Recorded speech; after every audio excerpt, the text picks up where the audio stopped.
So good afternoon everyone. Welcome to our channel MP360 presented by Unacademy, India's largest learning online platform. Let's crack it.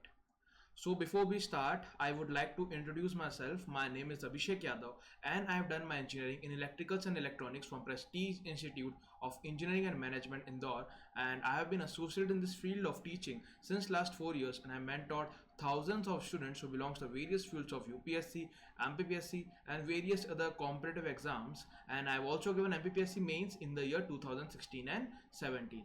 So before we start, बच्चों मैं बताना चाहूँगा कि आज का जो हमारा सेशन होने वाला है, आज के सेशन में हम लोग बात करने वाले हैं about the prime minister and it's appointed. बड़ा ही इंटरेस्टिंग आज का ये सेशन होने वाला है।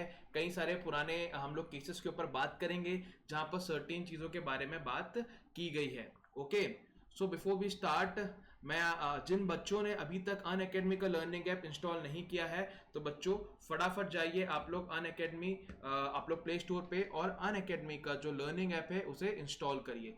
जैसे ही आप इंस्टॉल करने के बाद इसे लॉग इन करेंगे, आप अपना डिजायर्ड गोल जो भी हो उसे चूज कर सकते हैं। Am I clear? For example, just wait a minute guys.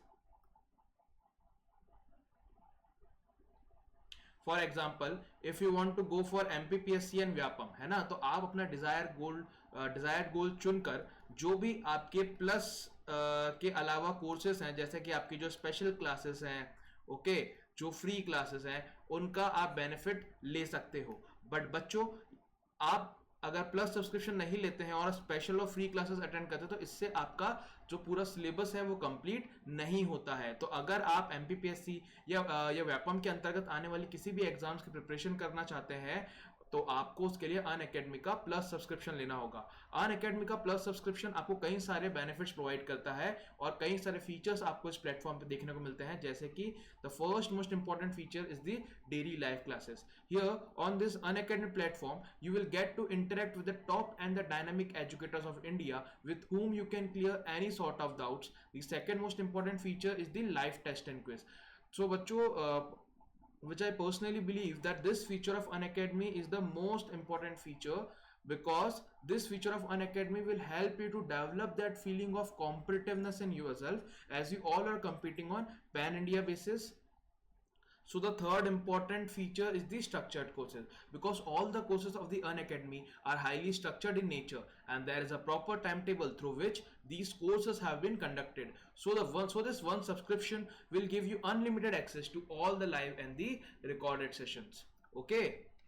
सो अगर आप अनअकैडमी का प्लस सब्सक्रिप्शन लेना चाहते हैं तो आप देखेंगे कि आप जैसे ही प्लस सब्सक्रिप्शन के लिए जाएंगे तो आपको 1 मंथ से लेकर 24 मंथ तक के अलग अलग प्लान नजर आने वाले हैं, है ना। 1 मंथ से लेकर 24 मंथ तक के अलग अलग प्लान नजर आने वाले हैं। और अगर आप वहां पे मेरा कोड यूज करते हो, दैट इज AY001, क्या है बच्चों? AY001, क्योंकि अगर आप मेरा कोड यूज करोगे तो बच्चों in that condition you will get instant discount of 10%. For example, if you opt for 6 month your fee would be 7,200 rupees, but अगर आप मेरा कोड यूज करते हैं तो वो मेरा कोड क्या है बच्चों? AY001, मेरा कोड हमेशा आप ध्यान रखिएगा। So this 7,200 rupees of amount will reduce to 6,480 rupees. How much बच्चों? 6,480 रुपीज। ओके।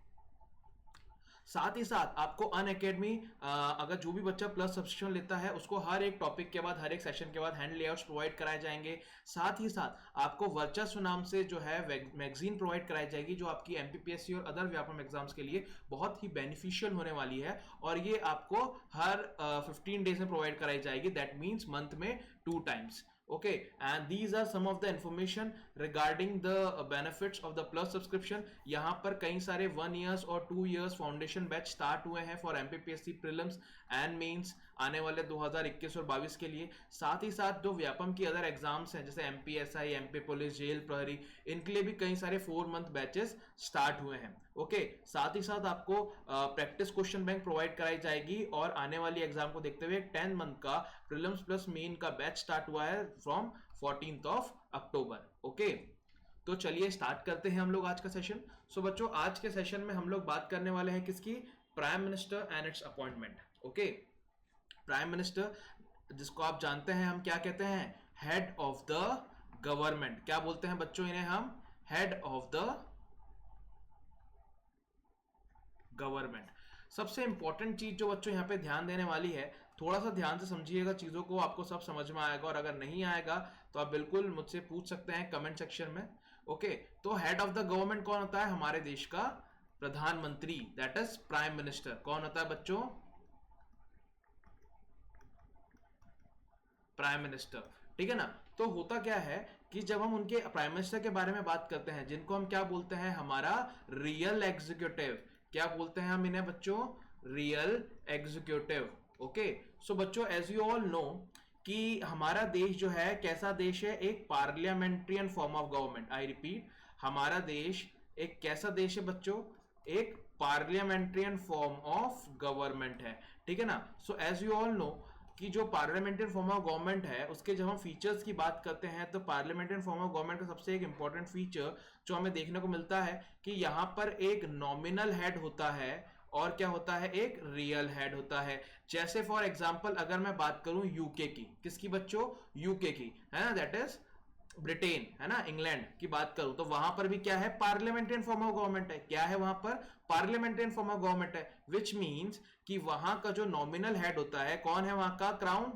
कौन होने वाला है बच्चों? वहां का क्राउन, वो वहां का नॉमिनल हेड है। और रियल हेड कौन है? वहां का प्राइम मिनिस्टर। और हमने हमारे देश में जो पार्लियामेंट्रियन फॉर्म ऑफ गवर्नमेंट अपनाया है वो कहीं ना कहीं, क्यों? क्योंकि हमने ब्रिटिश से ही कहीं ना कहीं अडॉप्ट करते हुए पार्लियामेंट्रियन फॉर्म ऑफ गवर्नमेंट को हमारे देश में अडॉप्ट किया है, क्योंकि एज यू ऑल नो कि ब्रिटेन ने हमारे ऊपर कई सालों तक शासन किया है, रूल किया है। ओके, सो हम काफी ज्यादा फेमिलियर हो गए थे क्योंकि वहां पर पार्लियामेंट्रियन फॉर्म ऑफ गवर्नमेंट अपनाया जाता है, तो कहीं ना कहीं हम काफी ज्यादा जो है इससे फेमिलियर थे सिस्टम से, and that is the reason why we adopted a parliamentarian form of government. ये बात समझ में आई आपको? So parliamentarian form of government जो होती है बच्चों, वहां पे होता है एक नॉमिनल हेड और एक होता है रियल हेड। ठीक है ना। जैसे वहां पर नॉमिनल हेड क्राउन है और रियल हेड है वहां के प्राइम मिनिस्टर। वैसे ही जब हम हमारे देश की बात करते हैं तो हमारे देश का जो नॉमिनल हेड है, कौन बच्चों?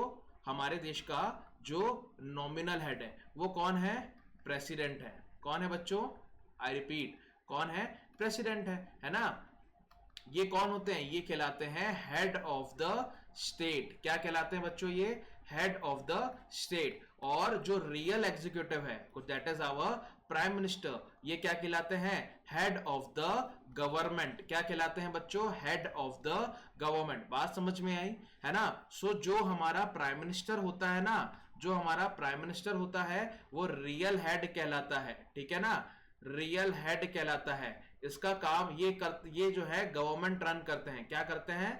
हमारे देश में जो गवर्नमेंट रन करेगा वो कौन होता है? Prime minister. और हमारा प्रेसिडेंट जो होगा वो क्या होता है बच्चों? एक मतलब हमारे देश को रिप्रेजेंट करते हैं। क्या करते हैं? हमारे देश को रिप्रेजेंट करते हैं। बात समझ में आई? तो जो हमारा प्रेसिडेंट है वो रिप्रेजेंट करेगा और प्राइम मिनिस्टर जो है वो हेड है, हमारी गवर्नमेंट को रन करेगा। ठीक है, ये बात समझ में आई।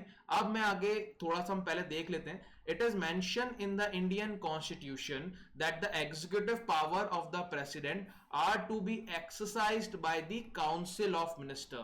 ठीक है ना। क्या कहता है कि भाई it is mentioned in the Constitution, है ना, Constitution में mention किया गया है कि that the executive powers of the president are to be exercised by the Council of Minister। ठीक है ना। तो जो हमारे देश में Council of Ministers होते हैं, ठीक है ना, ये क्या करेंगे?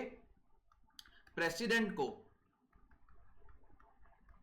क्या करते हैं? एड एंड एडवाइस, है ना। एड का मतलब, जिन्हें नहीं पता, एड का मतलब होता है मदद करते हैं। ठीक है, कोई भी डिसीजन लेने में, है ना, कहीं पर भी अगर प्रेसिडेंट को आवश्यकता होगी तो वहां पर काउंसिल ऑफ मिनिस्ट्री उनकी मदद करती है, उनको एडवाइस करती है। ये जो बात बोली गई है that the executive powers of the president are to be exercised by the council of minister. देखिए आगे क्या कहता है ये, there shall be a council of minister with the prime minister at the head to aid and advise the president। ठीक है ना, to aid and advise the president. ये कहता है हमारा article number 74। Please remember the article number. ठीक है ना, आर्टिकल नंबर 74 कहता है कि जो हमारे प्रेसिडेंट की एग्जीक्यूटिव पावर जितनी भी है तो उनको जब वो एक्सरसाइज करेंगे तो किसकी मदद से? With the aid and advice of the council of minister, है ना, काउंसिल ऑफ मिनिस्टर की एड एंड एडवाइस से और काउंसिल ऑफ मिनिस्टर की मदद से करते हैं। और काउंसिल ऑफ मिनिस्टर का जो हेड होता है वो कौन होता है?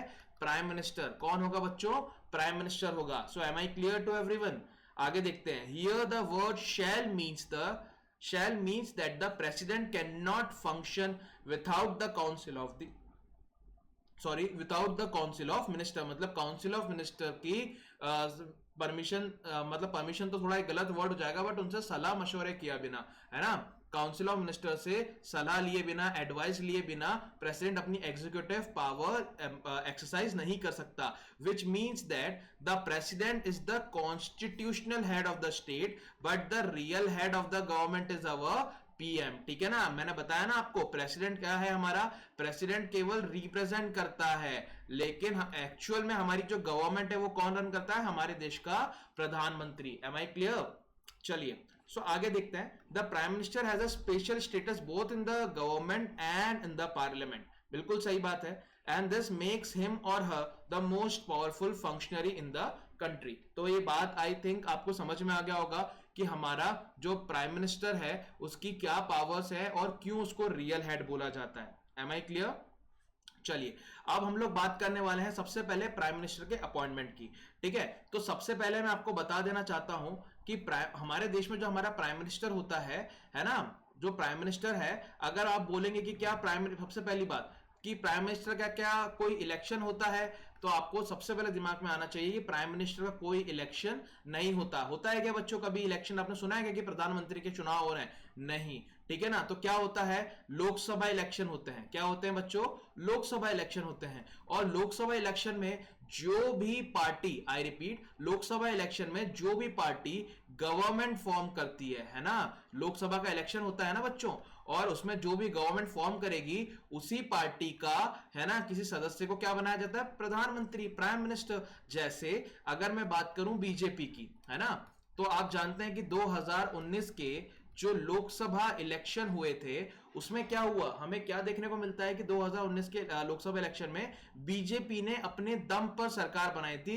अराउंड 350 सीट्स थी बीजेपी और एनडीए की अगर हम बात करें तो। अब ये एनडीए कौन है इनके बारे में भी हम बात करेंगे, है ना। तो इन्होंने अपने बीजेपी ने वैसे भी जो बहुमत का आंकड़ा चाहिए था, बहुमत का आंकड़ा क्या होता है? मेजॉरिटी। बहुमत का मतलब क्या होता है बच्चों? मेजॉरिटी। और मेजॉरिटी किसको बोलते हैं मैं कई बार बता चुका हूं, एक बार और जान लीजिए। जिन लोगों ने मेरे पुराने वीडियोस देखे हैं वो लोग जानते हैं कि मेजॉरिटी का मतलब क्या होता है। अगर कोई नया बच्चा मेरा आज वीडियो देख रहा है तो बच्चों आप लोग MP360 चैनल को जो है सब्सक्राइब करें, और वहां पे मेरे नाम से आप अगर सर्च करेंगे तो आपको पॉलिटी के कई सारे आपको टॉपिक वाइज वहां पे लेक्चर्स मिल जाएंगे, जहां पे आप अपनी पॉलिटी की प्रिपरेशन कर सकते हैं किसी भी पर्टिकुलर एग्जाम्स के लिए। ठीक है ना, तो बहुमत का मतलब होता है मेजॉरिटी। तो आपको कहीं पर भी, भले ही वो विधानसभा के चुनाव हो, भले ही वो लोकसभा के चुनाव हो, आपको अगर अपनी सेंटर में या स्टेट के अंदर गवर्नमेंट फॉर्म करने वाली है तो आपको मेजॉरिटी की जरूरत होती है। मेजॉरिटी क्या होती है कि जो टोटल नंबर ऑफ सीट्स है उसका 50% प्लस 1। तो अगर मैंने बात करी लोकसभा की, तो लोकसभा में कितनी हो जाएगी? 543। ठीक है ना, तो 543 का 50% प्लस 1 तो ये हो जाता है बच्चों 273। कितना 273। तो अगर लोकसभा के इलेक्शन में आप 273 से ज्यादा जो भी पार्टी गेन करेगी या जो भी अलायंस गेन करेगा उसकी पार्टी गवर्नमेंट फॉर्म करेगी। क्या फॉर्म करेगी? गवर्नमेंट फॉर्म करेगी, है ना। और उसी ही पार्टी का किसी बंदे को, मतलब पार्टी जिसको भी बनाएगी, जैसे बीजेपी, तो बीजेपी का पहले से ही फंडा क्लियर था कि भाई आने वाले समय में जो हमारे प्रधानमंत्री के पद के लिए दावेदार है वो है नरेंद्र मोदी। ठीक है ना, तो उनका पहले से क्लियर था। तो क्या होता है कि कोई इलेक्शन नहीं होता है, ठीक है ना, प्राइम मिनिस्टर का कोई इलेक्शन नहीं होता है। ठीक है ना, तो कैसे प्राइम मिनिस्टर चुना जाता है ये आपको समझ में आ गया। लेकिन यहां पे मैं एक और वर्ड के बारे में आपको बताना चाहूंगा, दैट इज अपॉइंटमेंट। ठीक है ना, अपॉइंट करना, है ना। तो प्राइम मिनिस्टर को अपॉइंट कौन करता है बच्चों? प्रेसिडेंट। कौन करता है स्टूडेंट्स? प्रेसिडेंट अपॉइंट करेगा। ठीक है ना, बात समझ में आ रही है। तो यहां पर हमारा जो कॉन्स्टिट्यूशन है, अगर मैं हमारे संविधान के अकॉर्डिंगली जाऊं, ध्यान दीजिएगा, अगर मैं अपने कॉन्स्टिट्यूशन के अकॉर्डिंगली जाऊं, जस्ट वेट अ मिनट बच्चों। ठीक है ना, तो अगर मैं कॉन्स्टिट्यूशन के अकॉर्डिंगली बात करता हूं तो हमारा कॉन्स्टिट्यूशन बोलता है कि प्रेसिडेंट ऐसे पार्टी के, मतलब जो पार्टी मेजॉरिटी में होगी, क्या बोलता है हमारा संविधान कि जो पार्टी मेजॉरिटी में होगी उस पार्टी के मेंबर को, मतलब पार्टी जिसका नाम प्रस्तावित करेगी, है ना। यहां पर बीजेपी ने किसका नाम प्रस्तावित किया था? नरेंद्र मोदी जी का। किसका? नरेंद्र मोदी जी का नाम प्रस्तावित किया। तो ये क्या बन गए? हमारे देश के प्राइम मिनिस्टर, क्या बन गए, हमारे देश के प्राइम मिनिस्टर, ठीक है ना। तो पार्टी जिनका नाम सजेस्ट करती है ना, तो उस व्यक्ति को क्या बना दिया जाता है, प्राइम मिनिस्टर अपॉइंट कर देंगे, प्रेसिडेंट अपॉइंट कर देंगे उन्हें as the prime minister of our country, ठीक है ना। तो प्रेसिडेंट कैसे अपॉइंट करते हैं, ये बात आपको समझ में आ गई। तो ये हमारा संविधान बोलता है कि प्रेसिडेंट उस पार्टी के मेंबर को, उस पार्टी के सदस्य को प्राइम मिनिस्टर अपॉइंट करेगा जिसके पास क्या होगी, मेजॉरिटी होगी। तो भाई ये सिचुएशन तो क्लियर है कि अगर किसी पार्टी के पास मेजॉरिटी आती है, आई रिपीट, किसी भी पॉलिटिकल पार्टी के पास अगर मेजॉरिटी है तो उस पार्टी के पास कोई दिक्कत नहीं है, क्योंकि जिस पार्टी के पास मेजॉरिटी होगी वो गवर्नमेंट फॉर्म करेगी और उसी पार्टी के सदस्य को प्रेसिडेंट, जिसका भी नाम मतलब पार्टी जिसका भी नाम प्रस्तावित करेगी, प्रेसिडेंट उसको अपॉइंट कर देंगे as the prime minister of our country, ठीक है ना। ये तो बड़ी बड़ी सिंपल बात हो गई। लेकिन हमारे देश में जो पिछले 70-75 सालों में हम लोगों ने जो एक देखा है, एक जो चीज हमें देखने को मिलती है कि ऐसा बहुत कम होता है कि कोई सिंगल पार्टी, आई रिपीट, कि कोई सिंगल पार्टी अपने दम पर, है ना, अपने दम पर चुनाव इलेक्शन जीत जाए, लोकसभा इलेक्शन, आई रिपीट, कौन सा, लोकसभा इलेक्शन जीत जाए। ये बहुत कम हमें देखने को मिलता है ना। जैसे कि मैं आपको कई सारे दौर बताना चाहूंगा, जैसे 1951 में, है ना, सबसे पहली बार चुनाव हुए, तो 1951 से लेकर 1970 तक तो जो दौर था ना बच्चों, तो वहां पे तो केवल एक ही सिंगल हैंडेड पार्टी जो हमें देखने को मिलती है, दैट इज कांग्रेस, ठीक है ना। मैंने ऐसे शॉर्ट फॉर्म में लिख देना तो आप बोलोगे सर कांग्रेस की स्पेलिंग, है ना। तो एक सिंगल लार्जेस्ट पार्टी हुआ करती थी कांग्रेस। 1967-68 के बाद जो है धीरे धीरे पार्टियां उभर के आने लगी और धीरे धीरे आज की तारीख में हम देखते हैं कि there were so many regional parties in our country, ठीक है ना। तो जिसके कारण क्या होता है कि it is very impossible in the Lok Sabha election for any single party कि वो अपने दम पर मेजोरिटी एक्वायर करे। And that is the reason बच्चों कि दो अलायंस हमें देखने को मिलते हैं, एक होता है एनडीए और एक होता है यूपीए, ठीक है। एनडीए मतलब नेशनल डेमोक्रेटिक अलायंस, जो किसका है, बीजेपी का है। और यूपीए मतलब क्या, यूपीए मतलब यूनाइटेड प्रोग्रेसिव अलायंस, जो किसका है, कांग्रेस का अलायंस है। तो कई सारी अलग अलग पार्टियां हैं। जैसे अगर मैं बात करूं, जैसे पंजाब की बात करूं, है ना, तो पंजाब में अकाली दल हो गया, ठीक है।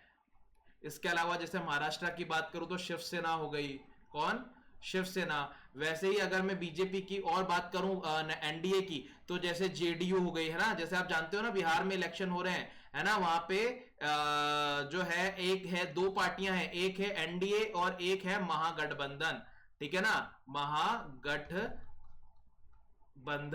ठीक है ना। तो महागठबंधन में कौन कौन है, महागठबंधन में है कांग्रेस और आरजेडी और लेफ्ट, ठीक है ना। ये तीन पार्टी है जो कि महागठबंधन में। और एनडीए में कौन कौन है, एनडीए में है बीजेपी, ठीक है ना, जेडीयू और रामविलास पासवान की जो पार्टी है वो अब अलग हो गए हैं वैसे, बट अभी एनडीए में कौन कौन है। तो जैसे मैं केवल ये मैंने जो बताई, ये बात मैंने केवल बिहार की बताई, वरना जब मैं लोकसभा इलेक्शन की बात करता हूं तो कुछ ऐसी साउथ सदर्न पार्टीज हैं, कुछ ईस्टर्न पार्ट में कुछ ऐसी पार्टियां हैं जो बीजेपी के सपोर्ट करते हुए एनडीए को ज्वाइन करती है। और कई सारी साउथ में, ईस्टर्न पार्ट में कई ऐसी पार्टियां, जैसे जम्मू कश्मीर जाओगे तो पीडीपी, तो जो किसको सपोर्ट करती है, यूपीए को सपोर्ट करती है, ठीक है ना। तो मैं आपको एक बार और बताना चाहूंगा कि अलायंस फॉर्म क्यों होता है बच्चों। जैसे आप जानते हो ना, जैसे यूपी, तो ये तो अभी आप लोग जैसे अगर आप लोग पिछले 15 साल की 20 साल की हिस्ट्री उठा के देखो या और उसके पहले जाओगे, तो यूपी में आपको ज्यादातर एक समय के बाद समाजवादी पार्टी, 1990 के बाद से आप देखोगे वहां पे Samajwadi party, Bahujan Samaj party, Samajwadi party जो है वो मुलायम सिंह यादव और अभी अखिलेश यादव रन कर रहे हैं, बहुजन समाज पार्टी मायावती रन कर रही है ना। तो ये पिछले कुछ 5-6 साल में ऐसा हुआ है कि यहाँ पे बीजेपी ने जो है एंट्री मारी है, ठीक है ना, क्योंकि काफी ज्यादा हमें चीजें देखने को मिल रही थी। वैसे ही अगर मैं जैसे बिहार की बात करूं, ठीक है ना, मैं कुछ एग्जांपल बताने की कोशिश करूंगा, वहां पे भी आप देखोगे कि वहां पे भी कौन है, वहां पे आरजेडी है, आरजेडी लालू प्रसाद यादव की पार्टी है। जेडीयू, तो जेडीयू जो है वो नीतीश कुमार, ये दोनों बहुत बड़ी बड़ी पार्टियां हैं। इसके अलावा जो है रामविलास पासवान की पार्टी थी, है ना, और इसके अलावा बीजेपी भी है यहाँ पे और कांग्रेस तो है ही। वैसे यहाँ पर भी बीजेपी तो है ही और कांग्रेस तो है ही, ठीक है ना। वैसे ही अगर मैं वेस्ट बंगाल जाऊं तो वेस्ट बंगाल में तुमको कौन मिलेगी? ममता दीदी। कौन मिलने वाली है? ममता बनर्जी, जिनकी पार्टी है ऑल इंडिया तृणमूल कांग्रेस। ऐसे ही अगर आप साउथ में जाओगे, है ना, तो आप जाइए केरल जाइए, है ना, ये आप लोग का होमवर्क है ना, आप लोग में जितनी और ज्यादा क्यूरोसिटी हो जानने की तो आप उसको और सर्च करिए। केरल में जाओगे तो आपको वहां नई पार्टी मिलेगी, कर्नाटक में नहीं मिलेगी, है ना, कर्नाटक में आपको जेडीएस मिल जाएगी। ठीक है, आगे आप अगर जाओगे तो कर्नाटक के अलावा जैसे अगर मैं बात करूं तमिलनाडु की, है ना, तेलंगाना की, तो तेलंगाना में भी कई सारी रीजनल पार्टी है और उन्हीं की स्टेट गवर्नमेंट भी है।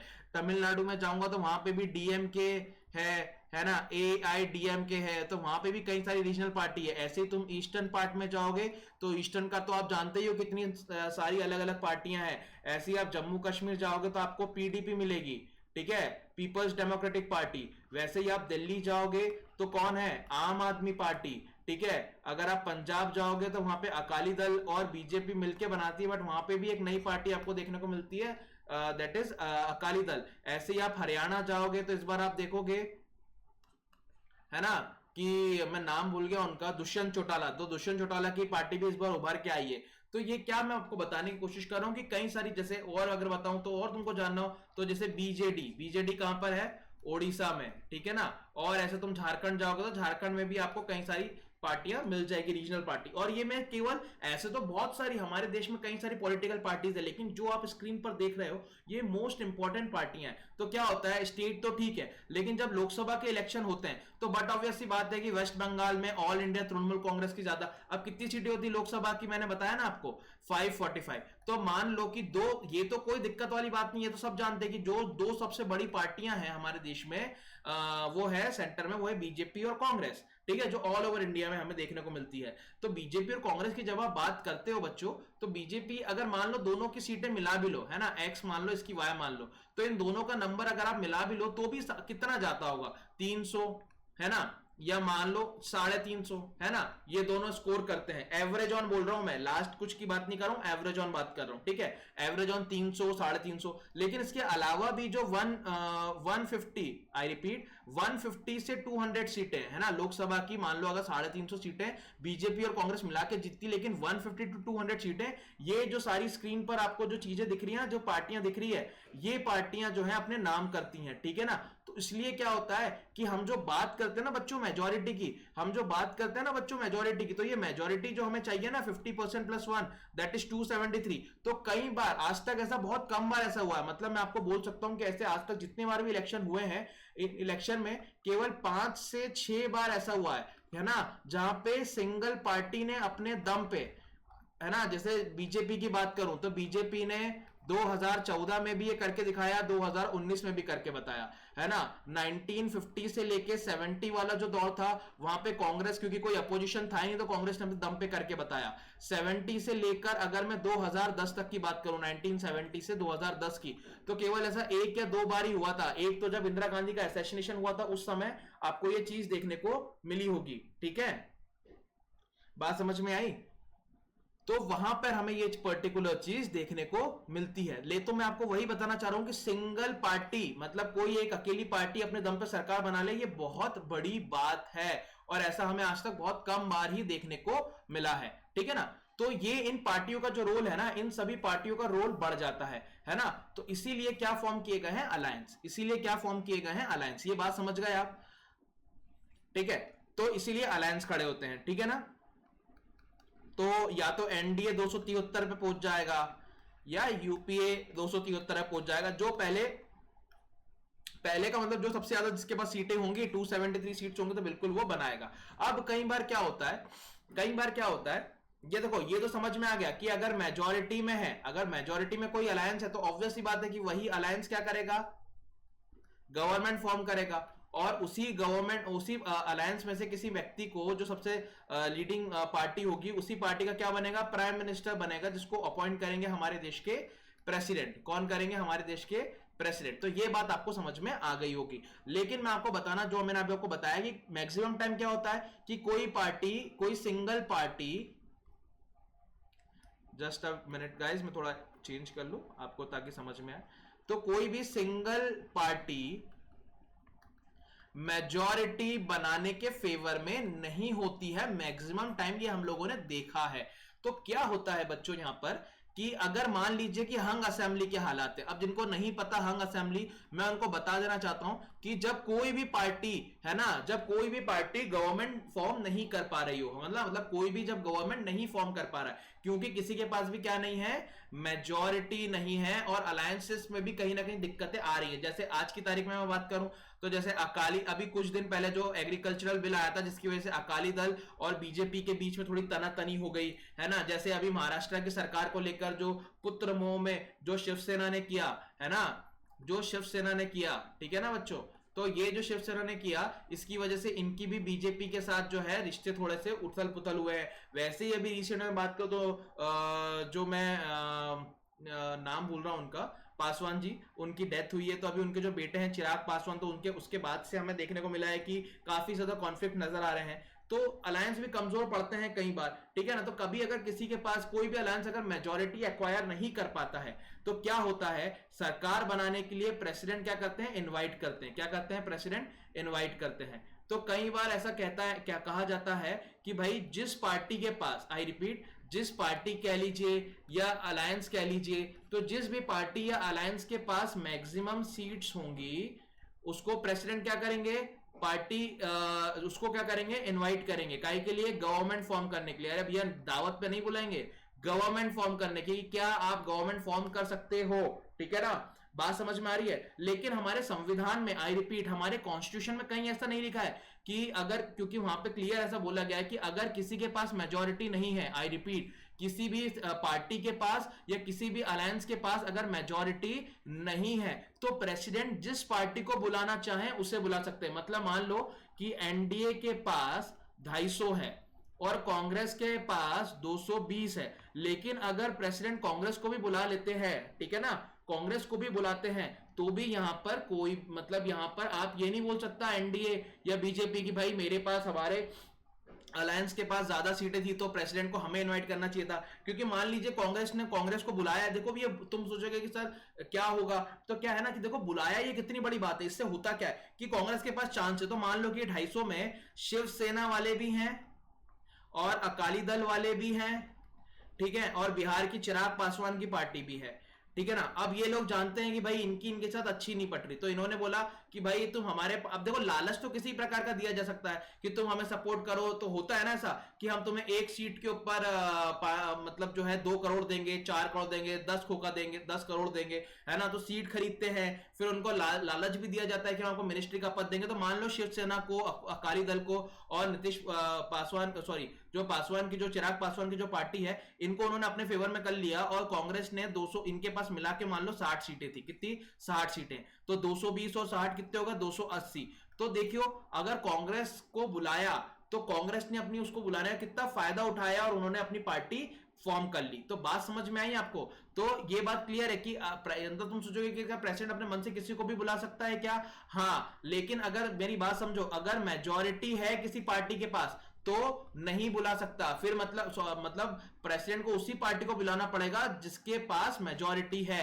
बट अगर हंग असेंबली के हालात है, हंग असेंबली मतलब मेजॉरिटी नहीं है अगर किसी के पास, सो इन दैट कंडीशन प्रेसिडेंट जिसे चाहे उसे बुला सकता है। ये बात समझ में आ गई। लेकिन मैक्सिमम टाइम हमेशा यही होता है, मैक्सिमम टाइम हमेशा यही देखने को मिलता है कि जिस पार्टी के पास, जिस अलायंस के पास सबसे ज्यादा नंबर ऑफ सीट्स होता है उसी को प्रेसिडेंट इनवाइट करेगा गवर्नमेंट फॉर्म करने के लिए। ऐसा 10 में से 9 बार 8 बार यही देखा जाता है, ठीक है ना। यहां तक बात समझ में आई। अब मैं अपॉइंटमेंट के बारे में आपको थोड़ा सा बता दूं।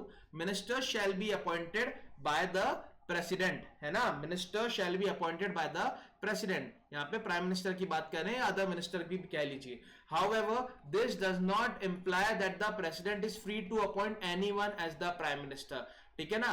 बात समझ में आ गई कि हम कहते जरूर हैं कि भाई आर्टिकल नंबर 74 कहता है कि जो मिनिस्टर्स होंगे, जो प्राइम मिनिस्टर्स होंगे, they are appointed by the president. But however it does not imply that the president is free, मतलब ऐसा नहीं है कि प्रेसिडेंट जिसको चाहे उसे बना सकता है। As per the convention of the parliamentary system of the government, मतलब जो पार्लियामेंट्री सिस्टम ऑफ गवर्नमेंट में हमें देखने को मिलता है कि प्रेसिडेंट उसी को अपॉइंट करेगा जिसके पास उस पार्टी के लीडर को अपॉइंट करेगा एज द पीएम, जिसके पास क्या होगी, मेजोरिटी होगी, जिसके पास क्या होगी, मेजोरिटी होगी लोकसभा में। यही मैंने आपको बताया, उसको अपॉइंट कर दिया जाएगा as the minister. But when no party has a clear majority, मतलब ये क्या हो गई, इसको बोलते हैं हम हंग असेंबली, है ना, मतलब जो किसी भी पार्टी के पास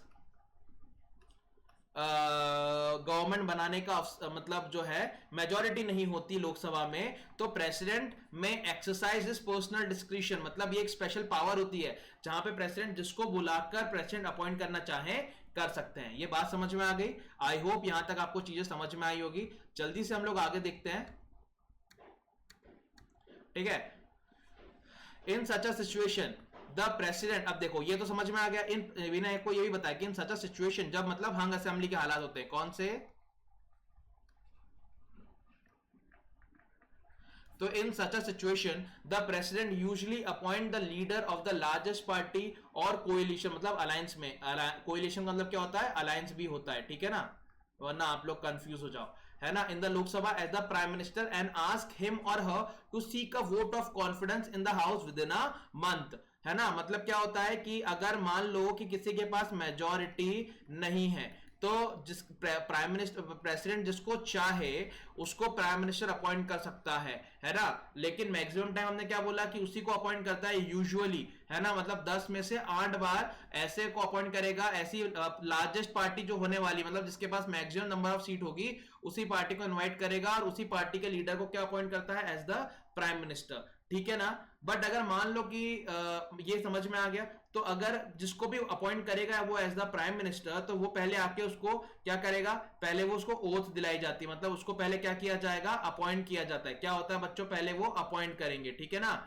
और अपॉइंट होने के बाद फिर वो अपनी क्या शो करेंगे, मेजोरिटी, मतलब फिर उनको अपना वोट ऑफ कॉन्फिडेंस का मतलब होता है कि बहुमत साबित करना होगा, मतलब अपनी मेजोरिटी प्रूफ करनी होगी कि हाँ भाई तुम्हारे पास कितनी मेजोरिटी क्या होती है, समझ में आ गई ना, 50% प्लस 1, मतलब आपके पास 50% प्लस 1 लोगों का सपोर्ट है, तो आपको जो है वो साबित करना होता है कितने टाइम में, विद इन अ मंथ, है ना, जब भी आप ओथ लोगे उसके 1 महीने के अंदर। और ऐसे अलायंस के थ्रू पहली बार जो फर्स्ट पीएम बने थे उनका नाम था चरण सिंह। कौन थे वो, पहले प्रधानमंत्री जो इस तरीके से हंग असेंबली के हालात थे और सबसे ज्यादा क्योंकि इनके मेंबर्स थे तो इनको अपॉइंट किया गया था एज द प्राइम मिनिस्टर, और फिर 1 महीने के अंदर आके इन्होंने अपनी मेजोरिटी प्रूफ करी थी, ठीक है। आगे देखते हैं, another situation when the president may have to exercise individual judgement in the selection and the appointment of the prime minister, that is when the prime minister in office die suddenly and there is no obvious successor. क्या होता है कि मान लो कि जो भी prime minister है अगर अचानक मतलब वो पद पे है अभी ऑफिस में, ऑफिस का मतलब समझते हो ना, मतलब अभी वो प्राइम मिनिस्टर के पद पर अपॉइंटेड हैं और मान लो उनकी डेथ हो गई या मान लो कि कुछ भी उनकी तबीयत खराब हो गई या कुछ या ऐसा कि वो अब आगे कंटिन्यू नहीं कर सकते, तो उनकी जगह पर प्रेसिडेंट क्या होता है कि जिसको चाहे पहले एक टेम्पररी टाइम पीरियड के लिए, क्योंकि इतना बड़ा पद है प्राइम मिनिस्टर का खाली नहीं रख सकते, तो टेम्पररी टाइम पीरियड के लिए क्या होता है कि प्राइम मिनिस्टर जो होगा, कौन, प्राइम मिनिस्टर प्रेसिडेंट जो होगा वो किसी भी मेंबर को, किसी भी अदर पार्टी मेंबर को टेम्पररी टाइम पीरियड के लिए, टेम्पररी टाइम पीरियड के लिए प्राइम मिनिस्टर अपॉइंट करता है। जैसे मैं आपको दो बार बताना चाहूंगा, जैसे जब जवाहरलाल नेहरू और लाल बहादुर शास्त्री की जब डेथ हुई, तो इनकी डेथ के बाद क्या हुआ, इनकी जब डेथ हुई तो अचानक जब ये ऑफिस टेन्योर में इनकी डेथ हुई तो उस टाइम पे गुलजारी लाल नंद को अपॉइंट कर दिया गया एज द